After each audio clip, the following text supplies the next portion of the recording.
بارہا یہ تعلیم دی گئی ہے کہ اے لوگو تم اللہ رب العالمین کی پناہ طلب کرو، اللہ کی پناہ میں آؤ، کسی اور کی پناہ میں مت جاؤ، شیطان کی پناہ میں مت جاؤ، جیسے کہ اللہ تعالی نے ارشاد فرمایا وَإِمَّا يَنزَغَنَّكَ مِنَ الشَّيْطَانِ نَزْغٌ فَاسْتَعِذْ بِاللَّهِ کہ اے انسان اگر شیطان کا وسوسہ آئے تیرے دل کے اندر، اگر شیطان کی طرف سے کوئی اکساہٹ ہو یا کوئی وسوسہ شیطان کی طرف سے تیرے دل و دماغ کے اندر آئے، فاستعذ باللہ کہ اے انسان تو اللہ رب العالمین کی پناہ طلب کر لے، اللہ کی پناہ میں آ جا۔ اگر تو اللہ کی پناہ میں آ جائے گا فاستعذ باللہ من الشیطان الرجیم کہ تو اللہ کی پناہ مانگ لے، کس سے؟ شیطان رجیم سے، وہ شیطان سے جو مردود ہے۔ گویا کی آیت کریمہ کے اندر تعلیم دی گئی ہے کہ اگر انسان کے ذہن و دماغ کے اندر کوئی شیطانی وسوسہ آئے اور شیطان غلط کام کو ابھارے یا شرکیہ اعمال کو ابھارے تو ایسی صورت فوراً اس انسان کو اعوذ باللہ من الشیطان الرجیم پڑھنا چاہیے کہ اللہ رب العالمین تو مجھے شیطان مردود سے بچا لے، تو اپنے امان میں رکھ لے، اپنے پناہ میں لے لے اور اس سے مجھے بچا دے، یہ تعلیم دے رہا ہے۔ اسی طریقے سے دیکھیے قرآن کی دوسری آیت کریمہ ہے کہ اللہ تعالی نے ارشاد فرمایا فَإِذَا قَرَأْتَ الْقُرْآنَ فَاسْتَعِذْ بِاللَّهِ کہ اے انسان جب تو قرآن کی تلاوت کر، جب قرآن ہاتھ کے اندر اٹھا تو تیرے ضروری ہے کہ تم شیطان مردود سے پناہ طلب کر لے کہ اللہ رب العالمین تو مجھے شیطان مردود سے بچا لے، محفوظ کر لے اور اپنے امان میں رکھ لے، اس کے شر سے مجھے بچا لے۔ تو گویا کی خلاصہ کلام یہ ہے کہ استعاذہ کہتے ہیں پناہ مانگنا۔ کس کی پناہ مانگنا؟ اللہ رب العالمین کی پناہ مانگنا۔ کس چیز سے پناہ مانگنا؟ شیطانوں کے شر سے پناہ مانگنا کہ اللہ تعالیٰ ہم تیری پناہ چاہتے ہیں، تو اپنے امن و امان میں رکھ لے، تو میری حفاظت فرما لے شیطانوں کے شر و فساد سے۔ اسی طریقے سے دیکھیے جس آیت کریمہ کی تلاوت کی گئی ہے اس آیت کریمہ کے اندر بتلایا گیا ہے کہ دور جاہلیت کے اندر جاہلیت کے لوگ یہ کام کرتے تھے کہ جب یہ سفر کرتے تھے یا کہیں یہ پڑاؤ ڈالتے تھے تو وہاں پہنچنے کے بعد وہ کیا کہتے تھے کہ ہم اس وادی کے جو جنات جو سردار ہیں، یعنی اس وادی میں جو جناتوں کا سردار جو جن ہے ہم اس کی پناہ میں آتے ہیں۔ اس طریقے سے یہ اہل جاہلیت کے دور کے لوگ، زمانے جاہلیت کے لوگ ایسا کرتے تھے کہ جب کہیں پڑاؤ ڈالتے تو وہاں رہ کے کہتے تھے کہ اس وادی کے اندر، اس جگہ پر جو جنات ہیں اور جناتوں جو سردار ہے ہم اس کی پناہ میں آنا چاہتے ہیں، ہم اس کی پناہ میں چاہتے ہیں، لہذا اے جن ہم تیرے پناہ میں آ چکے ہیں، لہذا تو ہمیں یہاں تکلیف نہ پہنچا۔ حالانکہ ان کو کیا کہنا چاہیے تھا کہ ہم اللہ رب العالمین کی پناہ میں آ رہے ہیں، اللہ تعالیٰ تو مجھے بچا لے ان شیطانوں کے شر سے اور فساد سے، یہ کہنا چاہیے۔ تو اللہ تعالیٰ نے اس آیت کریمہ کے اندر دور جاہلیت اس عمل کو اور اس عقیدے کو بیان کر رہا ہے وَأَنَّهُ كَانَ رِجَالٌ مِنَ الْإِنسِ يَعُوذُونَ بِرِجَالٍ مِنَ الْجِنِّ فَزَادُوهُمْ رَهَقًا کہ لوگوں میں سے ایسے کچھ لوگ ہیں جو جناتوں میں سے کچھ لوگوں سے پناہ طلب کرتے ہیں کہ پناہ چاہتے ہیں، فَزَادُوهُمْ رَهَقًا چنانچہ اس عمل نے، اس پناہ طلب کرنے نے ان کو مزید گمراہ کر دیا اور مزید گمراہ میں مبتلا کر دیا۔ اسی طریقے سے دوسرا مفہوم آیت کریمہ کا یہ ہے کہ جب یہ لوگ جناتوں سے ڈرنے لگے اور جنات کی پناہ میں آنے لگے اور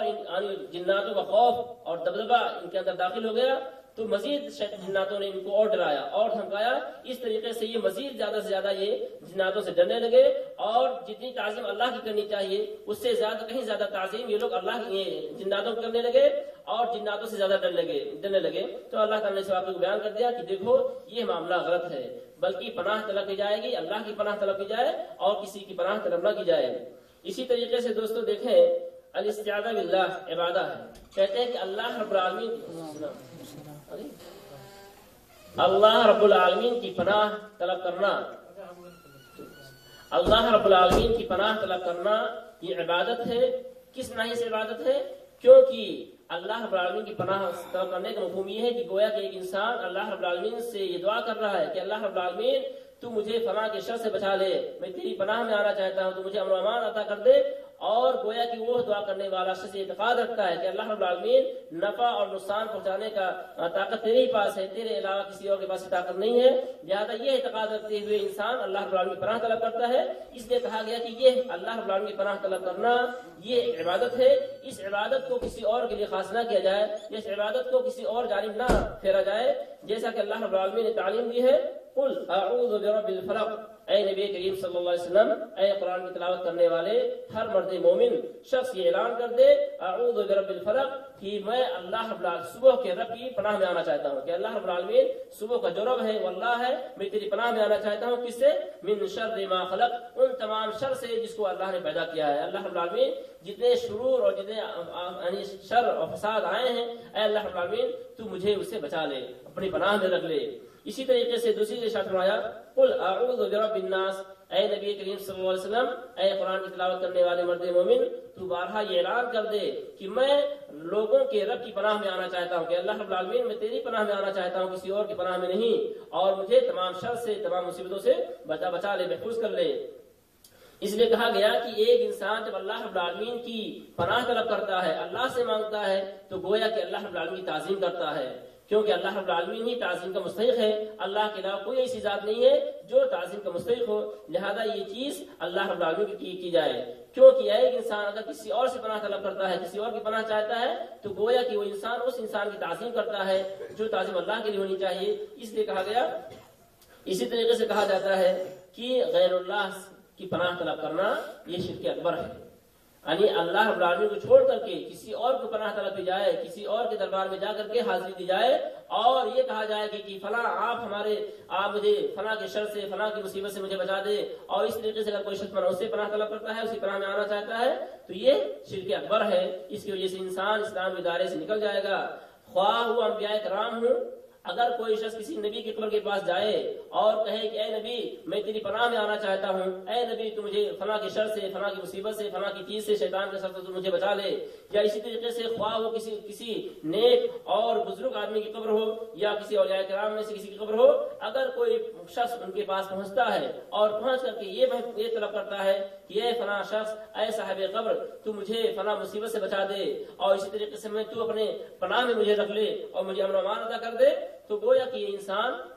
شرک اکبر کرتا ہے، اور یہ انسان یہ عبادت جو اللہ کے لیے ہونی چاہیے کسی اور کے لیے کر دیا، جو کہ غیر مناسب ہے۔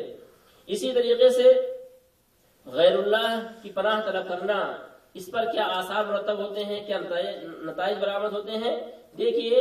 اس کے سب سے واضح چیز یہ ہے کہ ایک انسان اگر اللہ رب العالمین کے علاوہ کسی اور کی پناہ طلب کرتا ہے تو گویا کہ وہ انسان اس سے ڈرتا ہے، جس کی پناہ طلب کی جا رہی ہے اس سے ڈر رہا ہے، اور اس کے دل کے اندر اس کا خوف بیٹھ گیا ہے، جبکہ انسان کو ڈرنا چاہیے کس سے؟ اللہ رب العالمین سے ڈرنا چاہیے۔ جیسے کہ یہ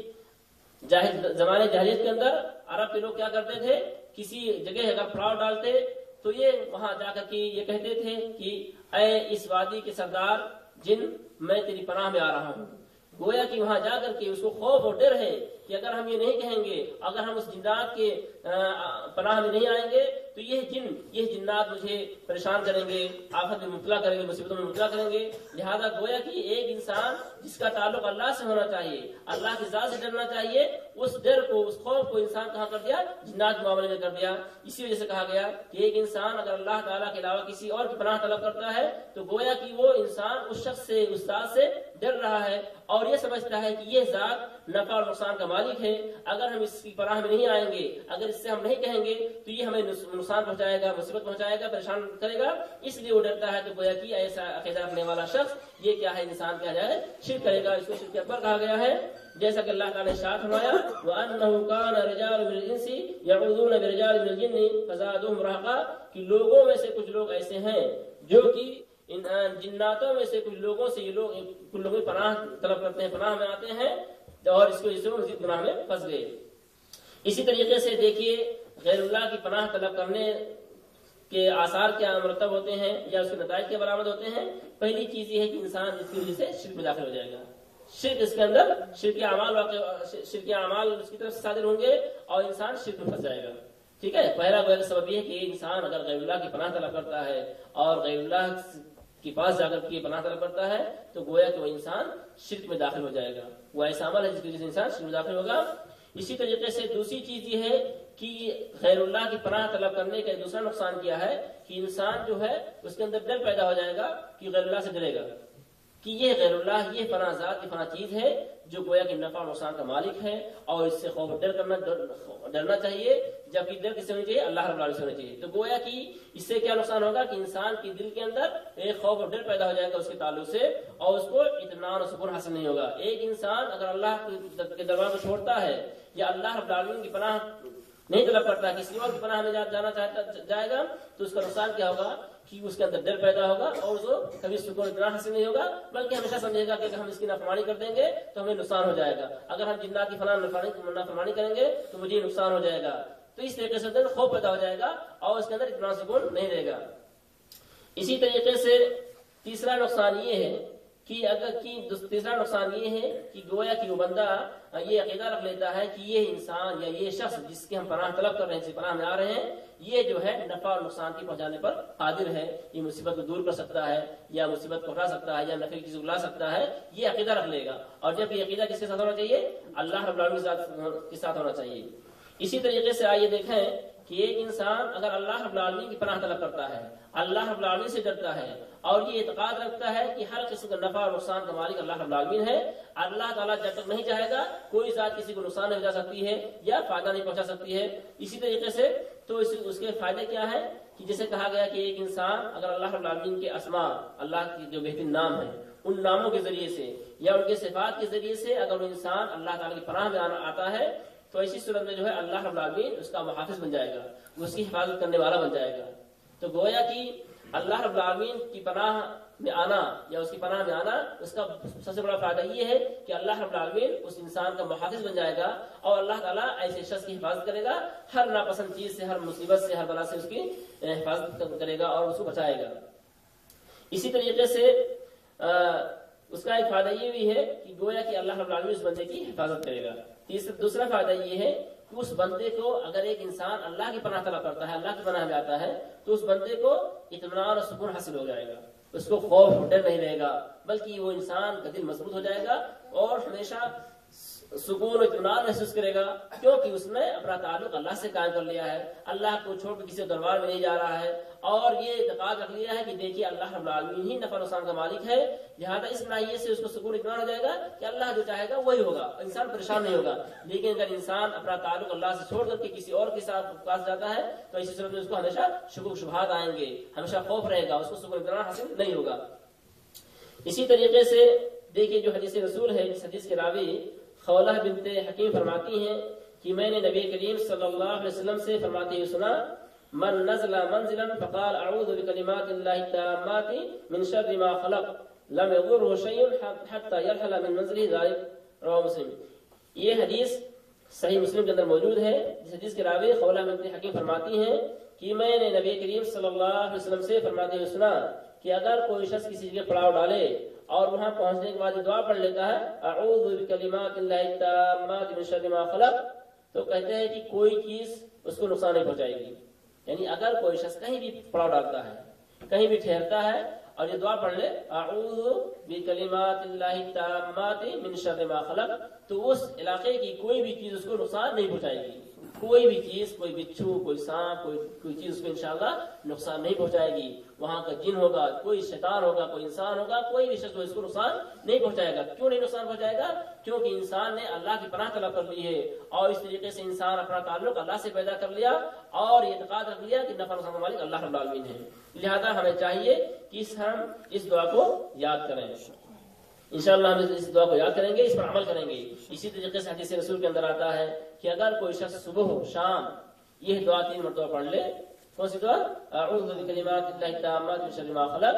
تو کہتے ہیں کہ اگر صبح شام کے مرتبہ 3 مرتبہ پڑھ لے تو اس کو کوئی نقصان نہیں پہنچائے گی. آپ فجر کے وقت اس دعا کو پڑھ لیجیے، دن بھر آپ آرام سے رہیے، انشاءاللہ آپ کو کوئی نقصان نہیں پہنچائے گی، کیونکہ اللہ نے وعدہ کیا ہے کہ اے انسان اگر تو اس دعا کو اختیار کرے گا، پڑھے گا، تو تجھے کوئی چیز نقصان نہیں پہنچائے گی اور تجھے کوئی مصیبت پریشانی نہیں آئے گی. یہ کس کا وعدہ ہے؟ اللہ رب العالمین کا وعدہ ہے. اللہ نے کہا ہے، نبی کا فرمان ہے. اسی طریقے سے کوئی شخص شام کو پڑھ لیتا ہے تو اس کو کوئی چیز نقصان نہیں پہنچائے گی. اس لیے ہمیں چاہیے کہ ہم اس دعا کو پڑھیں. اسی طریقے سے اور بہت ساری ایسی دعائیں ہیں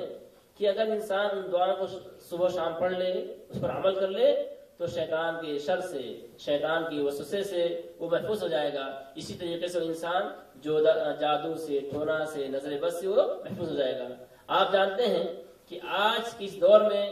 سب سے پریشان مسئلہ کیا ہے؟ جادو اور ٹونا ہے. کتنے ایسے ہمارے بھائی ہیں جو جادو ٹونے میں پریشان ہیں، کہتے ہیں بھائی مجھے جادو ہو گیا ہے، ہمارے گھر میں جادو کر دیا گیا ہے، ہمارے گھر میں نظر لگ گئی ہے، ہمارے اس پر نگاہ پڑ گئی ہے، فلاں ہو گیا، فلاں ہو گیا ہے نا. اور اکثریت کو دیکھیں آپ، اس میں لوگ مبتلا ہیں. کسی کو ٹونا ہے، کسی کو جادو لگ گیا ہے، کسی کچھ ہے، کسی کو جنات آ کے پریشان کر رہا ہے، کسی کے گھر میں آ کے پتھر پھینک رہا ہے جنات، اور روزانہ آ کے گھر پہ چڑھائی کرتا ہے نا. دیکھیں آپ سنتے ہیں روزانہ، اکثر سنتے رہتے ہیں کہ فلاں گھر میں ہماری یہ ہے. اس کی بنیادی وجہ کیا ہے کہ ہم لوگوں نے اس ہتھیار کو نہیں اپنایا جس ہتھیار کو اپنانے کا حکم اللہ کے نبی نے دیا ہے، ہمارے نبی نے دیا ہے، ہم نے وہ ہتھیار نہیں اپنایا۔ اسی طریقے سے کچھ ایسے ذکر و اذکار ہیں، کچھ ایسی دعائیں ہیں جس کے پڑھنے سے انسان بچ سکتا ہے ان تمام چیزوں سے، نہ اس پر جادو کا اثر ہوگا، نہ ٹونے کا اثر ہوگا، نہ نظر لگے گی، کچھ نہیں ہوگا، ہے نا، اس کی وہ چیزیں ہیں۔ لیکن چونکہ ہم لوگوں نے اس کو اختیار نہیں کیا، ہمیں وہ دعائیں یاد نہیں ہیں اور ہم اس کو صبح شام نہیں پڑھتے ہیں، اس پر عمل نہیں کرتے ہیں، جس کی وجہ سے ہم لوگ کیا کرتے ہیں، پریشان ہیں۔ اس کے برعکس ہم کیا کرتے ہیں کہ ہم ان دعاؤں کو نہیں پڑھتے ہیں کہ ہمیں دعائیں یاد نہیں ہیں۔ اس کے برعکس کیا کرتے ہیں کہ ہم اپنے گھروں کے اندر، اپنے روم کے اندر ہم ایسی چیز رکھتے ہیں جس سے شیطان قریب ہو، جس کے ذریعے سے شیطان روزانہ آپ کے گھروں میں آئے، ہمیشہ آپ کے گھر میں رہے۔ تو ظاہر سی بات ہے کہ اگر آپ شیطان کو دعوت دیتے ہیں، شیطان کو بلاتے ہیں، آپ کے اندر شیطان، گھر کے اندر شیطان رہے گا، تو ظاہر سی بات ہے شیطان کی سے آپ کو پریشانیاں آئیں گی۔ لیکن اگر آپ اپنے گھروں کے اندر وہ چیز رکھیں جسے شیطان بھاگ جائے، وہ چیز پڑھ لیں جسے شیطان آپ کے گھر سے بھاگ جائے، تو انشاءاللہ شیطان آپ کے گھر نہیں آئے گا، آپ کے پاس قریب نہیں ہوگا، ہے نا۔ اسی طریقے سے اپنے گھروں کے اندر وہ چیز نہ رکھیں جسے شیطان قریب ہوتا ہے۔ مثال کے طور پر دیکھیے کتنی واضح حدیث ہے کہ فوٹو، تصویر وغیرہ رکھنا یہ درست ہے؟ درست نہیں ہے۔ بلا وجہ ضرورت کے فوٹو کھینچانا یا بلا ضرورت کے فوٹو رکھنا، اپنے روموں کے اندر لٹکانا کسی کی تصویریں، خواہ انسان کی شکل میں ہوں یا اسی طریقے سے بلی اور جانوروں کی شکل میں ہوں، کسی بھی شکل میں ہوں، مطلب وہ تصویریں جو جاندار تصویریں، روح والی تصویریں ہوں، اس کو اگر انسان اپنے گھر کے اندر لٹکاتا ہے تو کیا اس کے اندر رحمت کے فرشتے آئیں گے؟ نہیں آئیں گے۔ اس لیے اب رحمت کے فرشتے جب نہیں آئیں گے تو کون آئے گا؟ شیطان آئے گا۔ اسی طریقے سے آپ دیکھیں اللہ کے نبی صلی اللہ علیہ وسلم کے لیے حضرت عائشہ نے ایک چادر خریدا، تکیہ بنایا ٹیبل لگانے کے، بیٹھنے کے لیے۔ تو آپ جب گھر میں داخل ہوئے تو دروازے ہی پر تھے تو آپ کی نگاہ اس پر پڑ گئی۔ چنانچہ حضرت عائشہ سے کہا کہ یہ کیا ہوا؟ کہا کہ میں نے بنایا ہے تاکہ آپ خریدا ہے، بنایا ہے تاکہ آپ اس کو استعمال کریں۔ نبی نے کیا کہا کہ نہیں، اس تصویر کو نکالو، کیونکہ جس گھر کے اندر تصویریں ہوں گی اس گھر میں شیطان آئیں گے، فرشتے نہیں آئیں گے، فرشتے رحمت کے فرشتے داخل نہیں ہوتے ہیں۔ اسی طریقے سے ایک مناسبت سے جو اللہ کے نبی صلی اللہ علیہ وسلم کو دعوت دی گئی، کھانے کی دعوت دی گئی، ٹھیک ہے، آپ گئے، دعوت دی گئی، چنانچہ آپ جب ان کے گھر پہنچے تو دیکھا کہ ایک پردہ لٹکا ہوا ہے، اس میں تصویریں لٹکی ہوئی ہیں۔ چنانچہ اللہ کے نبی واپس آ گئے، پوچھا گیا کہ آپ کیوں واپس آ گئے؟ کہا کہ اس کی وجہ یہ ہے کہ جس گھر کے اندر تصویریں لٹکی ہوتی ہیں، جاندار تصویریں ہوتی ہیں، ان گھروں کے اندر رحمت کے فرشتے نہیں آتے ہیں۔ اللہ کے نبی نے اس دعوت کو قبول نہیں کیا اور چلے آئے۔ تو اس سے کیا سبق ملتا ہے؟ اس سے سبق ملتا ہے کہ انسان کو چاہیے کہ اپنے گھروں کو ان چیزوں سے دور کرے جن چیزوں سے شیطان ہمارے گھروں کے اندر آتے ہیں۔ یقیناً انسان اگر یہ اختیار کر لے تو انشاءاللہ اس پر جادو کا اثر نہیں ہوگا، ٹونا نہیں ہوگا، شیطان قریب نہیں ہوگا۔ اس لیے دوستو ہمیں چاہیے کہ ہم کچھ ایسی چھوٹی چھوٹی جو دعائیں ہیں ان دعاؤں کو ہم یاد کر لیں اور صبح و شام اس کو پڑھیں۔ مثال کے طور پر زیادہ نہیں ہے تو کم سے کم سورہ اخلاص ہر انسان کو یاد ہے، سورہ فلق ہر انسان کو یاد ہے، سورہ ناس انسان کو یاد ہے۔ کیا کرے انسان ہمیشہ جو ہے فجر کے بعد اس کو 3 مرتبہ پڑھ لے،